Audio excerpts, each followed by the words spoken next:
It's such an amazing atmosphere and environment. I don't think some of y'all know what's really happening here and how much excitement you should have about this opportunity. My name is Jesce Horton. Like you mentioned, I own a cultivation company in Portland, Oregon. I co-founded a nonprofit called Minority Cannabis Business Association that's focused on making sure that we win from this industry, all of us who have been arrested, who have been targeted, communities who have been hurt, as well as New Leaf Project in Portland, Oregon, that I co-founded. Oh, there we go, perfect. New Leaf Project that I co-founded that this year is crossing over the $1 million mark in grants and 0% interest loans given to Black and brown businesses in the industry. So I'm here to talk about presentations and business plans. Really important stuff. Y'all have got to seize this opportunity that's in front of you. And one thing that you have to realize is in front of every investor, every potential business partner that you're bringing in, you have got really one chance before they move on to the next thing. And this industry, so much competition, it's there. It's like a fleeting thing, next shiny object. So you've got to grab them in your one opportunity that you get a chance to talk to them. Just really quickly, I started from the basement. I didn't believe I was going to be able to raise any money. I quit my job with $10,000 like a dummy and thought I was going to open up a dispensary. This was back in the heyday when you could do so. Like, it was a little more, but it was still crazy as hell. I mean, but in that day, you could grow in your basement, go take it to the dispensary, and they sell it, and then add lights and move on and move on. So I had a lot of help that you guys won't actually need because so many people are trying to give money and invest in this market that you're in. And you need to remain in the driver's seat. I started with $10,000. My dad, who spent 4 years in prison, gave me $30,000, 4 years for cannabis possession and distribution. Gave me $30,000, and I was on my way. Now I've raised about $3 million. I'm closing about $7 million.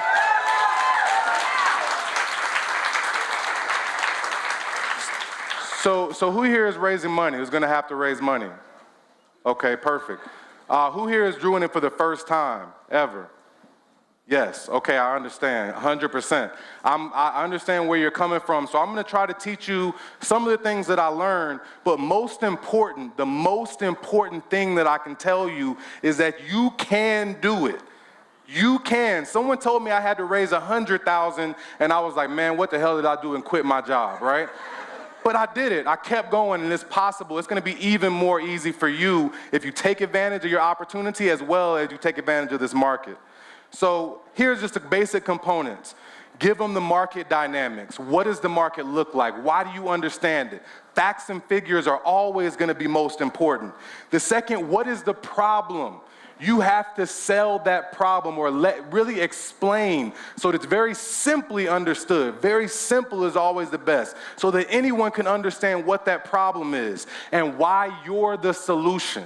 Why are you the solution specifically? Why is your team the solution? If you can get those things very easily understood, the market opportunity, the problem, and the solution, you are very, very well on your way. Like I said, easily understood. Talk about your team.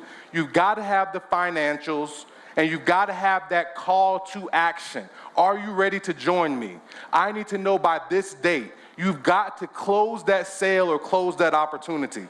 Executive summary, of course, 1 page. You've got to have it. Very simple.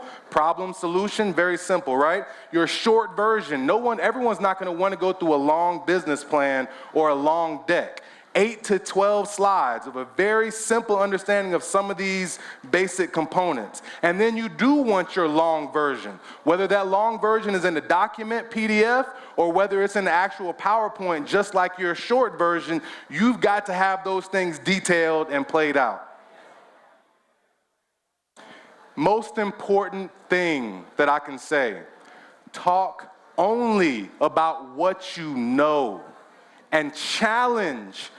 We have to be experts, right? So we're used to, we have to give an answer. We have to have an answer, right? It's kind of just programmed in us as leaders, as entrepreneurs, as people who are taking on this massive responsibility. You don't always have to have an answer, right?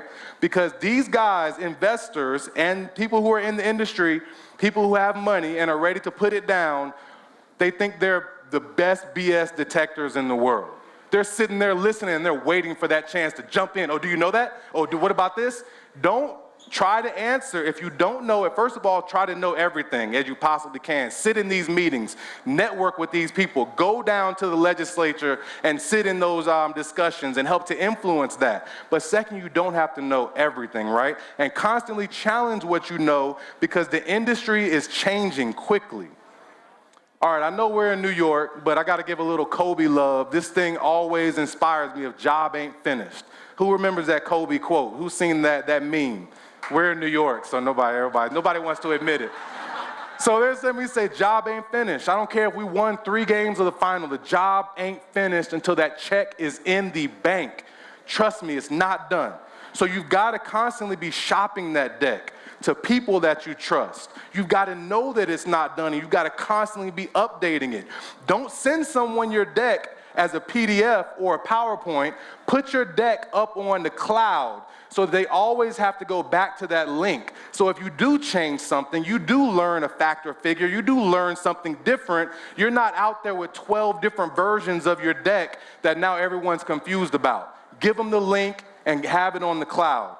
Practice and polish all the time. Anybody who wants to now, I don't want to talk to some investors, right? Because now I'm in a position, but back then, I downloaded a list of 2,000 investors that I knew were in the market that I bought from someone. And I called every single one, and I emailed every single one. All of them said no, and I remember that. But you got to do that. You got to put it in front of many people as possible. Last thing I'll say is, do not get frustrated.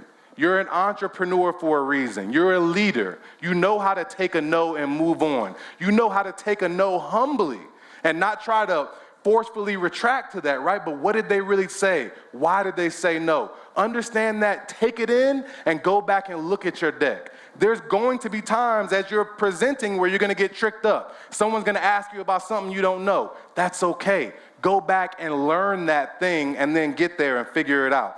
This is a journey. Something people have told me that I'm like, I hope it's not true. Fundraising does never stop. You're not gonna, if you are successful, when you're successful and you get your license and you build your team, now is the next step. How are you gonna make that business sustainable? Now is the next step. How are you gonna grow and scale that business? Now is the next step. Federal legalization, so many things are happening. This is a journey in the industry, but certainly your ability to capitalize your business. And here's the thing, remain in the driver's seat. Venture capital is definitely not the best way to go right now. Angel investors, mom and dad, friends and family, whatever it may be, there's so much enthusiasm. I started with $10,000 increments until I got up to $300 or $400 on my first raise. All friends and family, people I did not mind taking a call from. That's something you need to think about. Should I take this money? Do I want to take a call from this guy at 6 o'clock in the afternoon when I'm ready to go? That's a great measure stick, okay? So don't forget, sorry, I just gave away the next presentation. Sorry about that. Don't forget that. It's a journey. Keep going. Take the no's humbly.